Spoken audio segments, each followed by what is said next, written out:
Claro, claro, eso sí recuerdo. Entonces, con esta decisión de que el Estado deje de pagar el 40%, le descapitalizaron. Y si no me acuerdo mal, ahorita decimos que tenemos 7.000 millones. ¿Qué sería eso? ¿En reservas? ¿En patrimonio? Eh, Son, sí, son equivalentes. En reservas o patrimonio se puede Usar como... decirlo. Sí. Ya. Y en Porque ese es lo momento... que el fondo que tiene acumulado para poder cubrir las obligaciones. Entonces, como nuestro sistema es un sistema de reparto con capitalización colectiva, ese es fundamental, A sistema ver, de reparto con capitalización colectiva. ya. ¿Sí? Entonces, vamos a explicar por qué es así. ¿Le Ya, parece? es un sistema de reparto porque lo que se recibe de los aportes de los afiliados activos sirve para pagar las pensiones en curso de pago y Ya. para constituir con los excedentes, para constituir reservas que se tienen que invertir en el largo plazo, para que cuando la pirámide poblacional se empiece a invertir, porque demográficamente el Ecuador tiene que aceptar que como en otros países cada vez nacen menos niños, las mujeres tienen menos hijos, entonces la tasa de fertilidad está disminuyendo, era de 6 hace 40 años, hoy es 2.1, y ya en algunos países europeos como España es de 1.5, es decir, que en promedio es menos de 2 hijos por madre. Entonces, si el Ecuador se proyecta de aquí a 20, 30 años con esa demografía, van a haber menos afiliados que van ingresando al sistema de jubilación y cada vez más pensionistas. Por lo tanto, se va a requerir mayores esfuerzos para pagar. Entonces, ¿cuál era el objetivo del sistema de capitalización? Que se constituyan reservas para que cuando eso ocurra, los pagos se hagan a través de esas reservas. Pero lo que hemos hecho en los últimos años es consumirnos de esas reservas e ir descapitalizando el fondo. Antes de que avance, sistema de reparto con capitalización colectiva es por la parte de reparto es los actuales que están cotizando, los cotizantes están apoyando a pagar a los jubilados. Esa es la parte que se llama reparto. Claro, se llama reparto porque lo que aportamos los afiliados activos, Ya, ¿sí? Se reparte, se distribuye entre ya, los jubilados actuales, ya, pero bajo un criterio que se llama de pacto intergeneracional. ya, ¿Qué supone este pacto intergeneracional? Que cuando los afiliados activos que hoy tienen 40, 50 años de edad lleguen a tener 60, 65, 70 años de edad y ellos ya reciban sus jubilaciones, esas jubilaciones no son financiadas por los aportes propios, sino van a ser financiadas por los aportes que hagan los afiliados que estén en el año 2040, cuando esa persona se jubile. ¿Sí? ya. Entonces, demográficamente, para que esto funcione, tiene que haber una base de afiliados que sostenga a los pensionistas. Yo recuerdo en uno de los números que sacó usted en el vistazo, habían esas fotografías de gente que le estaba soportando a los jubilados. Y decía, eran de 7-1, a 6-1, ahora es de 5-1, y va a llegar a ser de 3 o de 2-1. ¿Por qué es de 5-1? Porque en este momento tenemos 2.800.000 afiliados y Ya. tenemos cerca de 550.000 pensionistas. Entonces, si uno divide 2.800.000 para 550 es más o menos 5, ¿sí? Ya, Y ya. eso disminuyó porque hace 2 años eran 3.100.000 y habían 450.000 afiliados. Ah, claro. Hace, hace 2 años había más afiliados, hace 2 años habían 3.100.000 afiliados, entonces la pandemia, la reducción de puestos de trabajo, se consumió alrededor de 300.000 plazas de empleo. Qué terrible. O sea, además ese es un elemento, Claro, entonces hay muchas causas de esto, ¿no? Yo diría causas demográficas que el Ecuador no puede dejar de tener unas consecuencias similares a las de otros países en el mundo, el envejecimiento de la población, la baja de tasas de fertilidad y el aumento de la expectativa de vida, que básicamente son estas tres causas. Luego mm, son mal manejo técnico, mucha injerencia política que determinó la aprobación de la resolución 501 y mm, también la eliminación del 40% y todos esos malos manejos que han habido de todos los consejos directivos del IES, o sea, desde hace 15, 20 años, todos los que han sido responsables del manejo no han tomado decisiones apropiadas y estamos en esta situación. Y el tercer factor sería el del sistema propiamente dicho, que es un sistema de reparto con capitalización que tiene que ajustarse a los nuevos tiempos. Ya, Porque otros países ya empezaron a hacer reformas de los sistemas de pensiones. Por ejemplo, Chile en la década de los 80 ya, se fue de un extremo a otro, se fue de un sistema de reparto con capitalización colectiva a un sistema que se llama de contribución definida con cuentas de capitalización. Entonces, ¿qué significa contribución definida? Que ahí cada afiliado del sistema chileno a partir de la reforma al fondo de pensiones, a la Seguridad Social chilena, empezó a aportar 10% a su cuenta individual.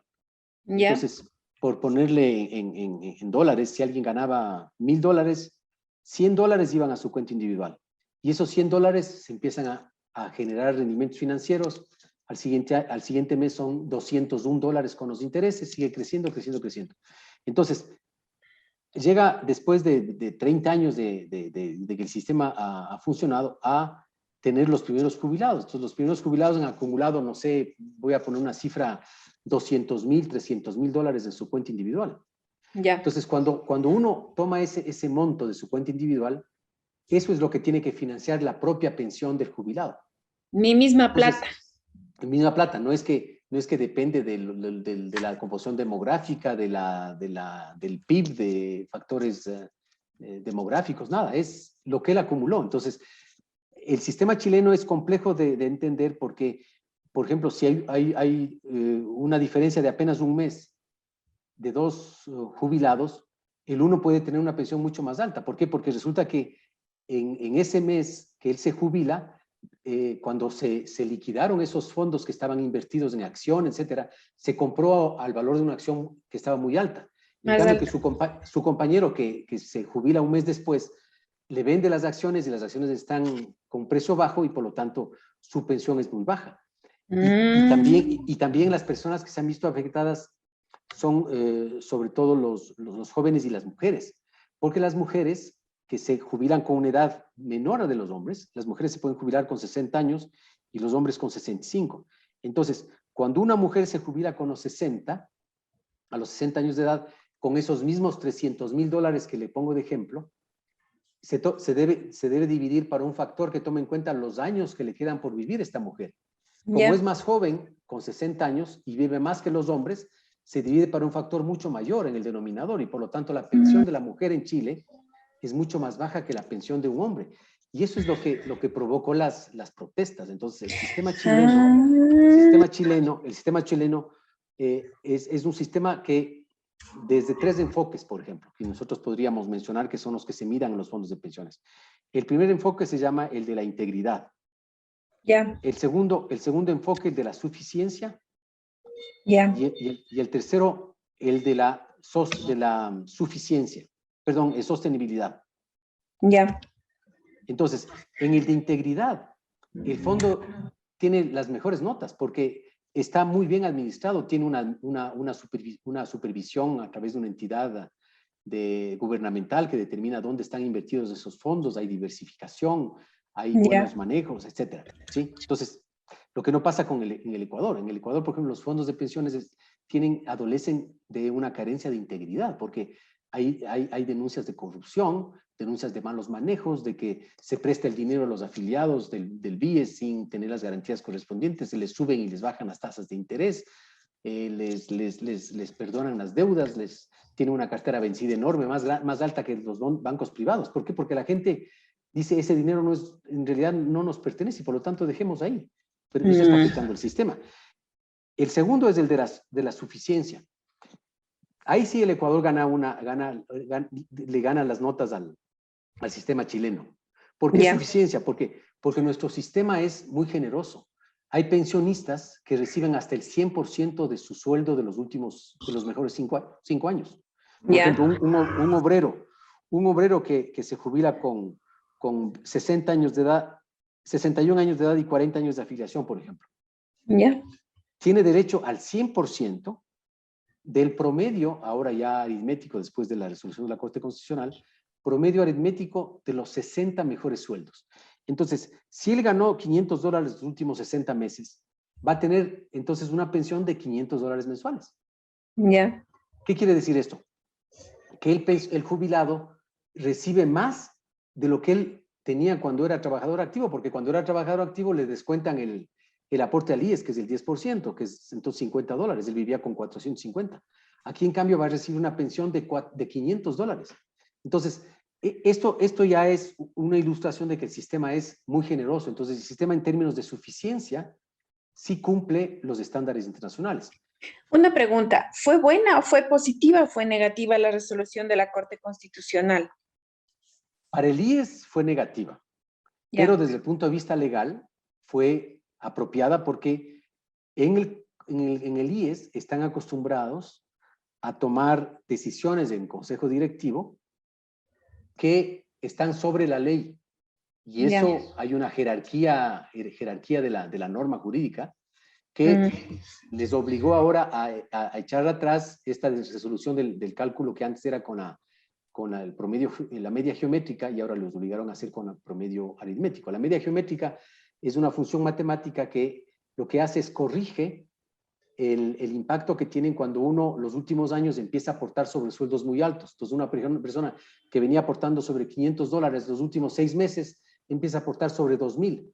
Entonces, cuando se hace el promedio, su Eso le pensión es sube. más elevada, le sube. Pero si fuera una media geométrica, la pensión ligeramente sube de 500, porque él durante 40 o 50 y pico meses aportó sobre $500. Entonces, esa es la ventaja de la media geométrica. Entonces, fue desde el punto de vista normativo, fue mal hecha esta resolución. Lo mismo que acaba de ocurrir con el tema de la otra resolución que tomó el Consejo Directivo. ¿Cuál fue lo de la resolución 501, por ejemplo? Que también se fue sobre la ley. ¿Sí? Claro. Y finalmente lo que hizo la Asamblea Nacional antes de terminar sus labores, que aprobó esta ley de educación intercultural, que también ya está en proceso de revisión por parte de la Corte. Porque es que se apresuran, toman decisiones y luego efectivamente tienen que asumir las consecuencias que eso tiene. Claro. Entonces, le decía, ese es el segundo, el de la suficiencia. Ahí Y el digamos tercero, que estamos bien. Estamos bien, pero es muy... nuestro sistema paga pensiones que en promedio son las más altas de la región. Eso sí hay que señalar hay un informe del Banco Mundial y del Banco Interamericano de Desarrollo, donde se establece que las pensiones que se pagan en el Ecuador son mayores que el promedio de la región. Por eso es que ¿Cómo el accedo a CINE, ese informe? ya voy a ver si le puedo enviar, pero ahí, por ejemplo, se veía que cuando los chilenos se quejaban de las AFP, decían que sus pensiones son en promedio de $300, $400 mensuales, que son inclusive más bajas que las que reciben los ecuatorianos, y tienen toda la razón. La diferencia es que las pensiones de ellos de $300 o $400 están garantizadas, porque el dinero está ahí. Entonces, Ya. eso me permite entrar al tercer criterio, el de la sostenibilidad. Ya. El sistema chileno de la AFP es un sistema totalmente sostenible, porque está garantizado en el tiempo, los recursos están. Ellos han acumulado $200,000 millones a diciembre de 2020. $200,000 millones. Tienen invertidos a través de las AFPs en diversos países, en diversos tipos de sectores, en el sector de generación eléctrica, en acciones, en minería, en proyectos hidroeléctricos, etc. El Ecuador, en cambio, tiene apenas $7,000 millones a diciembre de 2020. Entonces, compare 200,000 en Chile y 7,000 en el Ecuador. 30 veces menos, cuando Ya. son poblaciones similares. Chile tiene 18 millones, otros 17 millones 500. Entonces, el sistema de ellos sí es sostenible. El problema está en que los estudios actuales han determinado que el sistema no va a sostener el pago de las obligaciones en el tiempo. Y lo más grave, como le dije anteriormente, ya no es solamente que no es solvente, sino que no es líquido, porque ya se han consumido todas las reservas. Me parece súper interesante dar este enfoque de estos 3 enfoques para comparar. Integridad, suficiencia y sostenibilidad. A mí me parece que es más grave el sostenibilidad, porque ese es el que da certeza al final de cuentas. Bueno, los 3 me parecen importantes, pero este de sostenibilidad me No, parece... y de hecho tiene más peso. De hecho, hay una compañía que es Mercer, que nosotros en Actuaria fuimos corresponsales durante 15 años en el Ecuador, que si quiere le puedo enviar un link. Mercer, con la Universidad de Melbourne, en Australia, ¿sí? Tiene lo que se llama el índice Mercer de los fondos de pensiones. Nosotros, a través de la Asociación Ecuatoriana de Actuarios, estamos buscando que se incluya al Ecuador dentro de esa medición. Por el momento creo que están apenas 100 países en ese índice. Entonces, usted ve que los países que tienen mejor calificación son, me parece, Holanda y Dinamarca. Y los países que están en la cola son México y Argentina. Entonces, si Argentina está en tan mala ubicación, el Ecuador también va a estar en muy mala ubicación, porque los sistemas son similares. Entonces, ahí se ve que a sostenibilidad le asignan el 40%, a suficiencia el 30% y a integridad el 30%. Tiene más peso, eso es comprensible. Cuando decimos AFP, ¿es la sigla de qué? Administradora de fondos de pensiones. Que usualmente son privadas. Sí, son privadas, sí, digamos. En los países que yo conozco, en Perú, en Argentina, en Chile, son administradoras privadas las que se encargan de esto. Ahora, esa es muy buena pregunta, María Belén, porque esto tiene que llevar dentro de su artículo de opinión a mencionar que no estamos hablando de la posibilidad de la privatización o la participación del sector privado. Esa es una nueva discusión. La que tenemos que ahora enfocarnos es en la sostenibilidad, en cómo hacer que el sistema funcione. Una vez que esto se discuta y se logren los correctivos, para permitir la posibilidad de que el sector privado pueda captar esos fondos, habrá que hacer una reforma constitucional. Porque la Constitución dice que el IES es la única entidad que puede administrar los fondos de pensiones. Entonces, este informe hecho por el Banco Mundial o la participación que ha hecho la Mesa de Estudios de la Seguridad Social, bajo ningún concepto lo que persigue o lo que intenta es que participe el sector privado. No. Eso no está en discusión. Lo que estamos buscando es salvarle al IES y salvarle al ISFA y al ISPOL. Una vez que esto se dé, ahí sí, si se reforma la Constitución y se hace un referéndum, obviamente preguntando al público si quieren otra vez algo parecido a lo que hizo Durán Ballén hace algunos años, ahí se podrá permitir el sistema, la participación del sector privado. Justo le iba a preguntar, porque Durán, creo que es en el 95 o 96, preguntó Durán Ballén, y la gente dijo que no quiere que entren los privados al IES. Sí, así Exactamente. fue. Yo recuerdo en ese referéndum que hizo Durán Ballén, sí, estuvo cargado de un componente político muy fuerte, ¿sí? Porque había venido el Ecuador de una crisis que vivíamos del sector financiero, habían bancos que estaban quebrando, etcétera. Entonces se dijo, se quiere pasar la administración del IES a manos privadas. Y más bien lo que se buscaba en cierta forma era la posibilidad de que se permita que otros administren también los fondos de pensiones, no solamente privados, sino también públicos. Entonces, es el sistema, la posibilidad de que se mezclen el sistema de reparto con el sistema de cuenta individual. Justo, a ver, entonces ahí está la clave. Verá, cuando usted me dijo AFP son administradoras de fondos privados, de fondos de pensiones, que en Chile son privadas. Así es. En el Ecuador ya hay administradoras de fondos de pensiones públicas. ¿Sí? Que son, por ejemplo, los fondos complementarios previsionales cerrados. Funcionan como una administradora de fondos. El mejor ejemplo es el Fondo Complementario Previsional Cerrado del Magisterio Nacional. Cuando el profesor Casteló fue presidente, llegaron a administrar una cantidad enorme de recursos. No tengo la cabeza, pero creo que fueran cerca de $1.000 millones que tenían los profesores.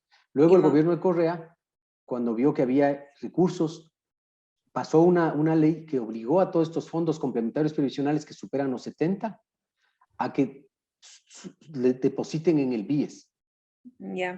Y el BIES fue el encargado de administrar esos recursos. Pero luego hubo ya un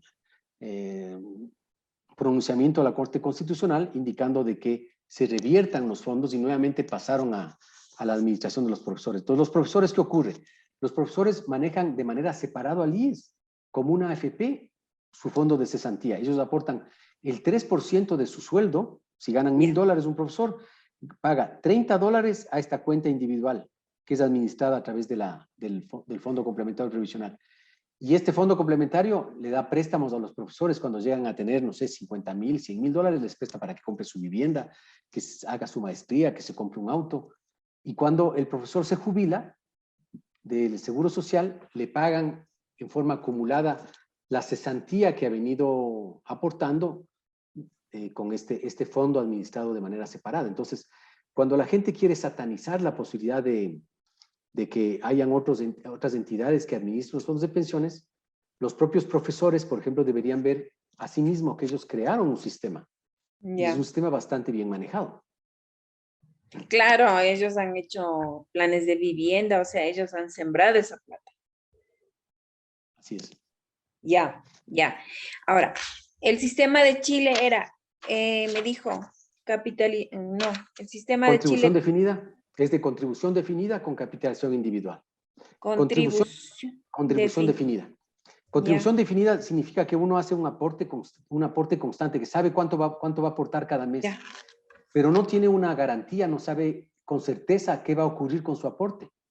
Porque el sistema de contribución definida le traslada al afiliado la responsabilidad o el riesgo del manejo de los fondos.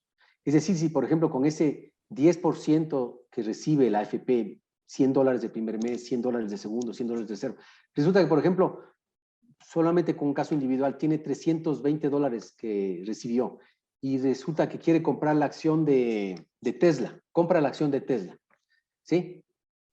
Al mes siguiente, la acción de Tesla se desvaloriza. Y por lo tanto, ya no vale $300 una acción, sino vale 200. Entonces, él tiene en su estado de cuenta de lo que él acumuló, ya no son 320, sino son $200, porque el riesgo de la inversión le trasladan al afiliado. ¿Sí? Eso no ocurre en nuestro sistema. En nuestro sistema, como no hay transparencia, no hay rendición de cuentas, los afiliados no sabemos cuánto tenemos en nuestra cuenta. Es decir, si usted, María Belén, va al IES y dice, yo he aportado 25 años al Seguro Social, todavía estoy joven, pero no estoy pensando en jubilarme, solamente quiero tener una referencia porque tengo una prima en Chile que me dijo que tenía acumulado $300,000. ¿Cuánto tengo yo más o menos? Le van a decir, lamento mucho, pero usted no tiene nada acumulado. ¿Y por qué? Porque nuestro sistema, al ser de reparto, todo lo que usted aportó desde hace 25 años, ha servido para pagar las pensiones de los jubilados de hace 25 años, de hace 20 y hoy, de sus abuelos, de sus padres, etcétera, ¿no es cierto? Entonces, es una concepción diferente del sistema. Entonces, tiene ventajas y desventajas. La desventaja del sistema chileno es que como no actualizaron esa tasa de contribución, ya no debieron haber aportado el 10% que fue creado en el año 80, sino debieron haber creado, por ejemplo, un 1% cada 2 o 3 años, para que hoy estén alrededor de un 15, un 16% para el sistema chileno. Eso no lo hicieron. El gobierno de Bachelet hizo unas modificaciones del sistema chileno y permitió la incorporación de una pensión solidaria o pensión básica. Porque resulta que hay muchos trabajadores chilenos que como no habían aportado de manera permanente durante todo ese tiempo, tenían unos huecos, que es lo que se llama la densidad de contribución. Trabajaron 5 años en una minera, luego se quedaron 2 años sin trabajo, volvieron a contratarse en una empresa de papel y aportaron 10 años. Entonces, no tienen una constante. Continuidad. Ajá. Y como no tiene densidad de contribución, puede resultar que esa persona, cuando ya quiere jubilarse, acumuló solamente $100,000 en su fondo acumulado. Entonces, cuando le dividen los $100,000 a la pensión que tiene, resulta que le da una pensión de $200 mensuales. Entonces, ¿cómo puede vivir un chileno con $200? De ahí que Chile decidió ya modificar el sistema, ya no es solamente de cuenta individual. Ya Chile se dio cuenta de que había necesidad de una reforma y ahora tienen un sistema que es un sistema combinado, un sistema mayoritariamente de cuenta individual, pero con un factor solidario que sí es de reparto, sí es para ayudar a la gente que tiene menos ingresos. Ese es el planteamiento que yo he hecho en muchos foros desde hace muchos años, hace más de 20 años. Vengo diciendo que la solución para el Ecuador no es ni el un extremo ni el otro. No es ni mantener el sistema de reparto que ya está caduco, ni tampoco ir al sistema chileno, porque el Ecuador es un país de mucha inequidad salarial. Ya. Hay mucha gente que no llega a acumular una cantidad que le permita jubilarse. Entonces, ¿cuál es entre los dos extremos? Lo que se plantea es un intermedio. Ese intermedio, yo trato de no utilizar la palabra mixto, sino utilizar la palabra híbrido, porque la palabra mixto en el Ecuador está más bien dentro del imaginario colectivo asociado a la participación del sector privado y del sector público. Sí, Ya, así aquí, es. al decir combinado o híbrido, lo que dice es que toma una parte del sistema de reparto y otra parte del sistema de cuenta individual. Entonces, ¿cuál es la solución? La restitución del fondo de reserva. Ya. Los asambleístas y el gobierno de Correa quitaron el fondo de reserva. Entonces, como las cosas se hacen como se deshacen como se hacen, el gobierno del presidente Lazo, por ejemplo, podría presentar una ley a la asamblea y restituir los fondos de reserva. De tal manera que los trabajadores en el Ecuador que están afiliados al IES tendrían el 8.33% de su sueldo, que otra vez se debería depositar en el IES. Y de ese 8.33 se podría dividir en dos fracciones. Una parte para el Fondo Solidario, que es el que está con problemas de sostenibilidad, que podría ser, por ejemplo, el 4.33%, y el 4% restante que iría a la cuenta individual de cada trabajador. Entonces, hoy, por ejemplo, un joven que gana $1,000 mensuales, Ya. sí, aporta al fondo de pensiones, el porcentaje que actualmente es cerca del 11%. Va a aportar 4.33% más para el fondo solidario, o sea, va a ser del 15.33%, ¿ya? Pero el 4% de esos $1,000 van a su cuenta individual. Entonces él va a tener el próximo mes 40, el siguiente mes 81 con los intereses, el siguiente mes 122 y así. Entonces este joven que hoy tiene 25 o 30 años, por ejemplo, cuando él llegue a tener 65 años o la edad que se establezca, que sea la de jubilación, él para jubilarse va a tener que recibir su jubilación de dos fuentes. La una sería la del fondo solidario o fondo de reparto, lo que actualmente es para los pensionistas del 100%, y otra partecita financiada por el fondo de cuenta individual. Y así, a medida que el tiempo va transcurriendo, se le va descargando el peso al fondo de pensiones, porque el fondo es el que está con una presión muy alta porque ya no es sostenible y no tiene liquidez, como dije anteriormente. Claro, el fondo de pensiones es la primera, ¿no es cierto? El fondo solidario que se llama. Claro, Ese es el de reparto. nuestro fondo de pensiones actualmente es solo de reparto, no es de cuenta individual.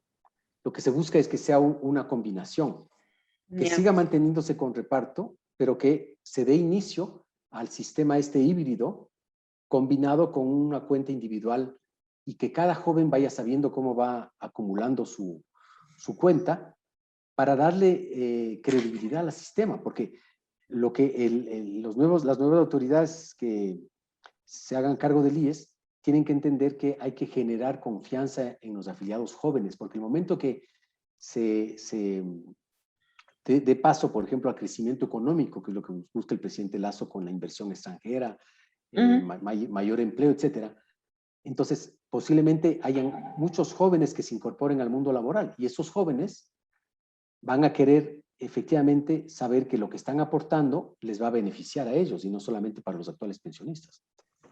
Claro, claro. Ya, entonces verá, Ecuador ahorita tiene un sistema de reparto con capitalización colectiva. Sí. El nombre de la fórmula híbrida o combinada propuesta se llamaría, ¿cómo se llamaría? Es un sistema en el que coexistan o que participen de manera simultánea. Ya. Un sistema de reparto con un sistema de cuenta individual. Ya. Entonces, de la aportación que uno hace de su sueldo, una parte sigue yendo para el fondo solidario o de reparto y otra porción va a esta cuenta individual. Entonces, el componente de la pensión tiene al menos dos pilares, este solidario y el de la cuenta individual. Ya, eso es súper importante. Sí. Es algo como lo que tiene Estados Unidos. Estados Unidos, exactamente. Estados Unidos tiene lo que se llama el sistema de la seguridad social, ¿sí? Y un sistema que se conoce como el 401K.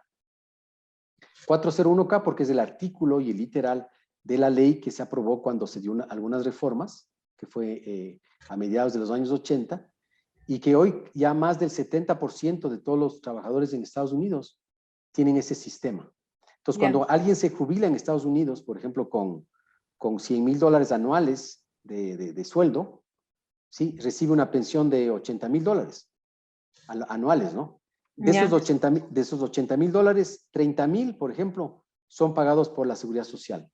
ya, Los otros 30,000 son pagados por este sistema del 401K, que es un sistema empresarial complementario a la Seguridad Social, ¿sí? ya, Y para estas personas que tienen ingresos altos, yo diría $20,000 restantes de gente que contrató seguros privados, seguros individuales, con compañías aseguradoras. Entonces, eso le permite al americano que se jubila, al estadounidense, tener una pensión de $80,000, y por eso es que esa gente vive viajando y teniendo un nivel de vida muy claro. bueno, lo que no pasa en el Ecuador. En el Ecuador, ¿qué pasa?